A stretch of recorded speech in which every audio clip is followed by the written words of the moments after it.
कोई यार मैंने तो रिकॉर्डिंग नहीं करी। चलिए पंडित जी, स्पिरिचुअल इंडिया पे आपका स्वागत है। मैं जानना चाहता हूँ इस मतलब मंदिर की प्राथमिकता क्या है और क्यों हमारे धर्म के लोगों को, मतलब सनातन धर्म हमारा कितना पुराना है, क्यों आना चाहिए। तो कुछ सवालों के जवाब अगर आप सनातन धर्म के लिए देना चाहें तो हम जानना चाहेंगे आपके बारे में, थोड़ा इस मंदिर के बारे में, वेद व्यास जी के बारे में। आप कृपया थोड़ा सा बताएं हमें।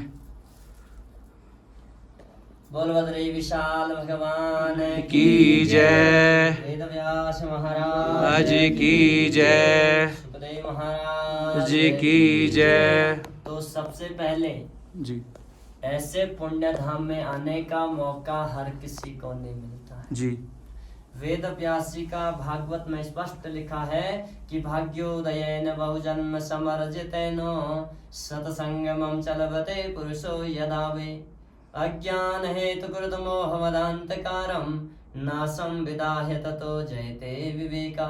एक ही जन्म के नहीं, जब जन्म जन्मों के भाग्यों का उदय होता है तभी यह स्थान प्राप्त होता है। जी तो ये वेद व्यास जी की प्राचीन मूर्ति है, पुरानी जी बड़ी वाली 96 की नई मूर्ति।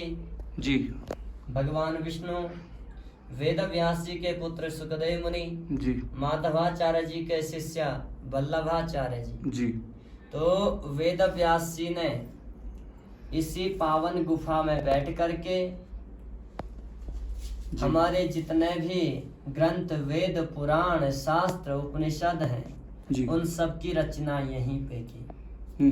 लेकिन महाभारत को लिखने के लिए समय की कमी होने के कारण गणेश जी को बुलाया गया, क्योंकि द्वापर का अंतिम समय था और कलयुग आने वाला था।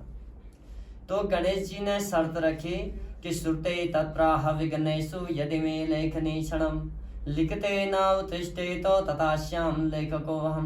लिखते वक्त मेरी लेखनी क्षण भर भी रुकनी नहीं चाहिए, क्योंकि गणेश जी दोनों हाथों से लिखा करते थे। तो यहाँ से वेद व्यास जी महाभारत बोलते गए, गणेश गुफा में गणेश जी लिखते गए।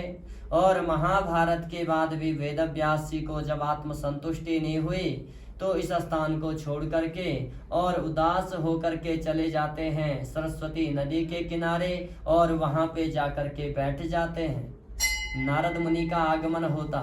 नारद जी कहते कि भगवान तुम इतने दुखी क्यों हैं। तो व्यास जी कहते कि मैंने ग्रंथों का लेखन किया, वेदों का विभाजन किया, धर्म का निरूपण किया और 17 पुराणों की रचना की, तब भी ये चित्त जो है शांत नहीं हो रहा। तो नारद जी ने कहा आपने तो सब कुछ किया, पर जब तक आपने पीवैत भागे वैतम रसमालयम, कि जब तक तुम भागवत रूपी उस रस का पान अपने भक्त जनों में नहीं बांटोगे तब तक तुम्हें संतुष्टि नहीं मिलेगी। तो अंत में इसी स्थान में आकर के नारायणम नमस्कृत्य नरम चैव नरोत्तमम देवीं सरस्वती व्यासम ततो जयमुदीरये। नर नारायण भगवान को प्रणाम किया, माँ सरस्वती की वंदना की और यहाँ पे आकर के भागवत महापुराण की रचना की। बोल भागवत महापुराण की जय। वेद व्यास जी के पुत्र सुखदेव मुनि जो 12 साल तक माँ के गर्भ में रहे थे, जी कहा कि जब तक मुझे श्री कृष्ण के दर्शन नहीं हुए मैं जन्म नहीं लूंगा।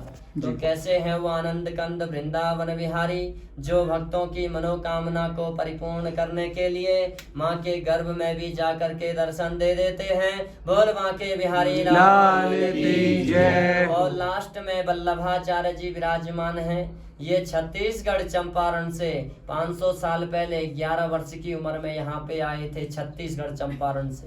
अच्छा। उस समय न कोई एम्बेसडर थी, न सम्मो टाटा थी, न कोई पुल थे, न कोई एरो बना था। कैसे आए होंगे, वो भी 11 साल की उम्र में। एक ही सूत्र को लेकर के आए कि ब्रह्म नद्याम सरस्वत्याम आश्रमो पश्चिमे तटे सम्या प्रासति प्रोक्तो और श्रीणाम शत्रुवर्धनम तस्में स्वास्थ्य में व्यासो बद्री संड मंडिते, कि जहाँ पे ज्ञान को देने वाली माँ सरस्वती की धारा हो, सम्य प्रास्त नामक क्षेत्र जहाँ पे हो नर नारायण का जन्म स्थान, और बद्री संड मंडिते, बद्री कहते बेरी को, संड कहते झाड़ी को, जहाँ पे बेरी की झाड़ियाँ हो तो उसी स्थान में वेद व्यास जी का पुण्य धाम होगा। तो जब वल्लभाचार्य जी यहाँ पे आए, साक्षात दर्शन दिए वेद व्यास जी ने, क्योंकि अश्वत्थामा बलिर्व्यासो हनुमानश्च विभीषण कृपा परशुरामश्च सत्य तैत्र जीविनो, ये आज भी अजर अमर है। बोल वेद व्यास भगवान की जय। ये विशाल पत्थर जो दिख रहा है, ये व्यास जी की पुस्तक है, व्यास पोथी।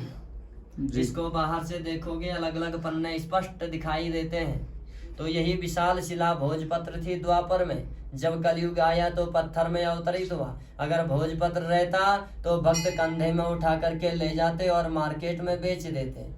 तो बद्री विशाल में जो भगवान विष्णु जी की मूर्ति है, ये मूर्ति किसी कलाकार ने नहीं बनाई, स्वयं भू विष्णु है। जब द्वापर का अंतिम समय था, कलयुग आने वाला था, तो भगवान विष्णु शालिग्राम पत्थर की मूर्ति में विराजमान हो गए और कहा कि जो भक्त श्रद्धा भक्ति से मेरी इस मूर्ति के दर्शन करेंगे, उनको मेरे साक्षात दर्शनों का फल प्राप्त होगा। तो बद्री विशाल की मूर्ति किस स्वरूप में है कि चतुर्वदनो ब्रह्मा दिबाहुर परो हरि अभाल लोचनम शंभो भगवान बादरायण। चतुर्वदनो ब्रह्मा, चार हाथ नहीं है लेकिन वही ब्रह्मा है। दिबाहुर परो हरि, दो ही हाथ हैं लेकिन नारायण है। अभाल लोचनम शंभो, तीसरा नेत्र नहीं है लेकिन शंकर है। भगवान बादरायण, ऐसे हमारे बद्री विशाल जी विराजमान हैं। तो भागवत की बुक साक्षात कृष्ण स्वरूप होती, कलयुग आते ये भी पत्थर में अवतरित हुआ। बोल बद्री विशाल भगवान की जय। तो बौद्धों का समय आया, उन्होंने उस मूर्ति को उठा करके नारद कुंड में जब डाल दी थी, जब पुनः मंदिरों में मूर्तियों की पूजन स्थापना शुरू होने लगी और बद्री का समय न हो पाई, तो सारे देवी देवता भगवान शिव के शरणागति हुए। तो भगवान शिव कहते मैं स्वयं आदि गुरु शंकराचार्य के रूप में जन्म लूंगा और मूर्ति को ढूंढूंगा। तो 2000 वर्ष पहले आदि गुरु शंकराचार्य जी बद्रिकाश्रम आए और मूर्ति को उठा करके पुनः बद्रिकाश्रम में स्थापित की। स्थापित करने के बाद विश्वकर्मा के द्वारा इस भव्य मंदिर का निर्माण करवाया। इसमें प्रधान अर्चक चुने गए नारद मुनि। इसीलिए आज भी स्वयं 6 महीने नारद मुनि पूजा करने आते, 6 महीने भक्त पूजा करते हैं।